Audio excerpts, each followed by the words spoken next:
Here we are. All right, welcome everybody to episode number 2 of the Pig Podcast. Platinum Investment Group. Platinum Investment Group. I got my good buddy, friend, real estate investor extraordinaire, Tobias Smulders here. How are you, buddy? Good. How you doing? I'm awesome, man. You getting excited for the holidays? Yeah, you? Amazing. You know what? We were just talking earlier about probably the coolest thing that I've heard that you're doing with your family. Tell everybody about that. I think it's amazing. Taking the whole family away, big trip. 17 of us going to Mexico. That is so Family cool. Yes. 17 of you going away to Mexico. Yes. That you are taking them. Yeah. Man. My partner and I were taking the whole family away. Man. She's a big driving factor on everything I do too. Of course she is. Yeah. She's a sweetheart.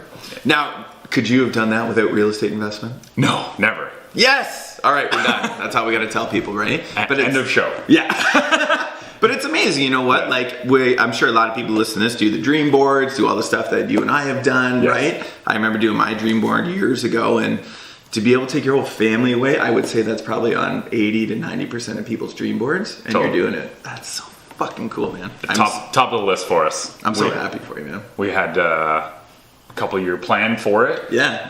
It's a big investment to save up for, and everybody just is bananas. Some people have never been on vacation, so it's their first time ever going out of country. Oh, yeah. Man. God. Yeah, you're not taking them all the way to Brantford. No, yeah.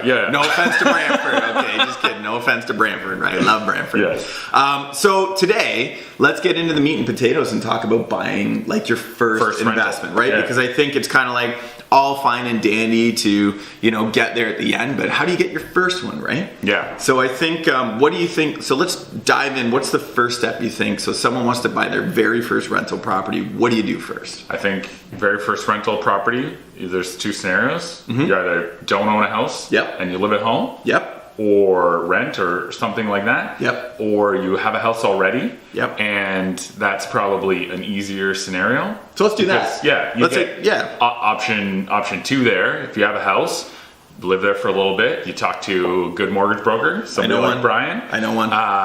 And you can access the equity of your property that's already existing, that you already built up by owning a house, which is number one way to get your down payment. Because when you go buy your rental investment, you're going to need to put down 20% if you're not going to live in it. Yep, totally. And you know what?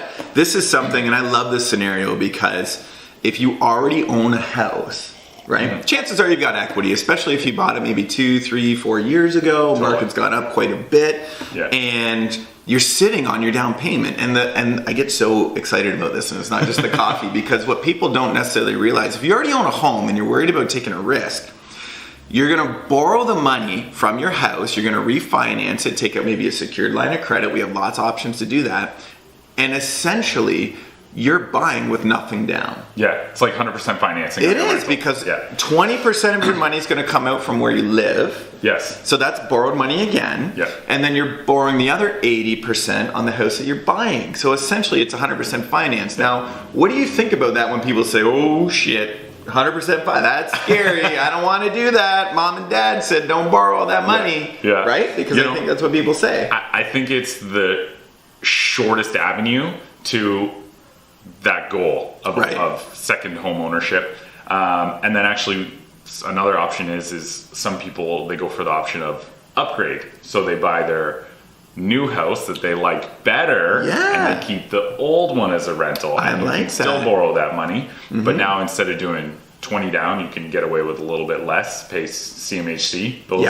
Those awesome. mortgage insurance companies, that's my favorite program. Yeah. I used it many times to buy multiple rentals. That helped me really grow that portfolio a lot faster. You know what? That's a great point. And I think that's a great way too, because people who own their house right now and buy the move up and keep the backup, you already know the house, you already know the roof, you already know the furnace, right? Yes. And I heard a great line the other day, who knows who said it, but I'm going to say that I said it because I remember it. But when you're scared of something, that's when you need courage. Yeah. Right? And I think it takes courage to get into investment properties. Absolutely. And there can be no courage without fear. Yes. You cannot be courageous if you don't act in the face of fear. Yes. Right? Absolutely. So, and the other thing too is like, when you say you're borrowing 100% financing, it's not like you're going to the casino and putting it all on red. Yeah. and hoping it just comes back to you. You're putting it into an investment that's going to pay you, that's going to go up, the mortgage is going to go down. So it's not like you're just borrowing money willy-nilly for something. And it's a proven performer. Yes. Like real estate truly is something that's over the decades, time and time again, performed very well. And I think you and I are the same. That's why me and Tobias, I love you so much, because we're of the same opinion. Real estate, for me anyways, is not a get rich quick. No. You buy, you hold, you're going to have ebbs and flows, ups and downs. Yes. But if you hold something for 5, 10, 15 years, oh my gosh, like, yes, you're not going to lose. Yeah. And then so that leads into, we talked about if you move up, you know the house. Yeah. So that's another fear people have with their first rental. It's true. Is, what if I have to fix stuff all the time? Totally. What if the roof breaks? What if the furnace breaks? All these things. Oh my God, what if I have to do this? Well, what ifs are just fears that can be overcome with education. True. And that's the easiest part to omit in the buying process. You get a home inspection and you make sure you know going ahead, fully educated on the property, what could need to be done. The home inspector is going to give you estimates on how old things are and how long things normally last for, and whether you're a new home buyer or you own a house already, you sort of get the best education on home ownership in general through a home inspection too. They give you a lot of tips on maintenance and stuff. I totally agree. And I think, what's a home inspection? $400, $500? Yeah. It's way better than getting Uncle Ted, who, was a bricklayer 30 years ago and knows how, like... His buddy Bill? Yeah, and his buddy Bill comes, who's done some plumbing, and no offense to Ted and Bill, you guys are awesome, right?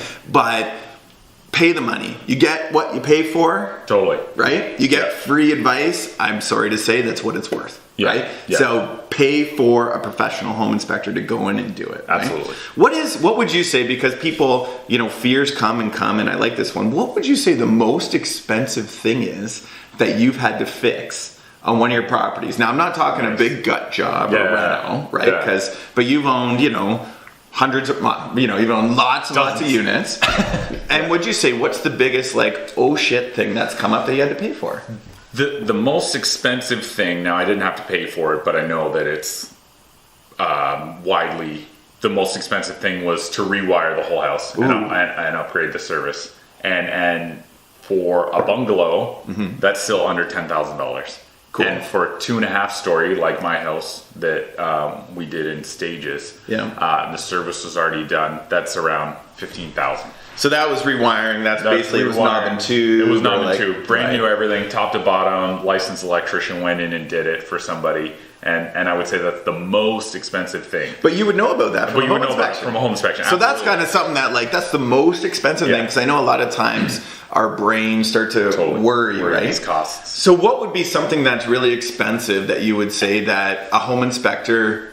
Not that they would miss, but let's say they might bring to light, but then it might come up in a year or two. What would you say? I think one of the big things that people get worried about, furnaces. Totally. What happens when the furnace goes? Because that's something, you say, oh, it's 10 years old, it's 5 years old, it's 30 years old. How long is it going to last? You don't really know. I had one home inspector say, hey, Brian, it's a 25-year-old furnace. Could last 5 minutes, could last 5 years. Yes. I was like, totally. Great. And that's the most expensive thing I had to buy for my house. It was $3,200. Cool. And I bought that house specifically because it had a 3-year-old furnace. And I said, I'm not going to have to worry about this forever.